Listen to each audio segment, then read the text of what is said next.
Katika dunia ya mapenzi, sio kila safari ni laini. Right now stories zimekuwa nyingi sana mjini, lakini hii imekuwa pambe na babu kubwa kweli kweli kabisa. Sasa turudi hapa.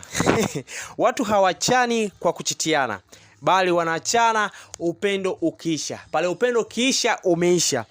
Bana, hiyo jana mastaa wawili wa Tanzania, hapa namzungumzia Harmonize star na mwimbaji wa mziki wa Bongo Flava pamoja na mpenzi wake Kajala Masanja, wakiwa pamoja na binti yao Paula kwenye yacht party ambayo imefanyika jana usiku. Harmonize akitumia usiku ule mzito kabisa kwa ajili ya kumvalisha mpenzi wake pete bwana. Sasa kumekuwa na story nyingi sana kwa hizi siku za hapa karibuni baada ya Harmonize kuonekana na Kajala Masanja kwenye show yake iliyofanyika pale Zanzibar. Sasa watu wakabaki midomo wazi, hawa watu wamerudiana, hawajarudiana. Tukumbuke wawili hao waliachana baada ya miezi kadhaa kupita, na sasa wamerudi rasmi na kuanzisha penzi upya. Sasa ndo tunarudi kwenye kauli yetu kwamba katika dunia ya mapenzi sio kila safari ni laini.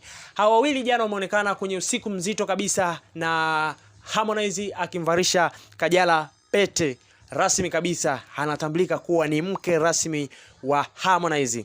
Sasa kumekuwa na story nyingi sana ndani ya wiki hii, lakini hii imekuwa pambe na babu kubwa kweli kweli ambayo imewaacha watu midomo wazi. Hiyo ni baada ya hao wawili kuonekana hiyo jana kwenye shughuli nzito kabisa ya uvishaji wa pete, na DC Mwijaku alikuwepo, Garabi pia alikuwepo kwenye shughuli ambayo ilifanyika kwenye yacht party hiyo. Endelea kufuatilia Brony Media kwa story mbalimbali za wasanii, burudani, michezo. Utakuwa umetisha kinoma noma. Usisahau kushare, kulike, kucomment, ila tu ili uwe karibu na channel hii kwa kupata updates mbalimbali.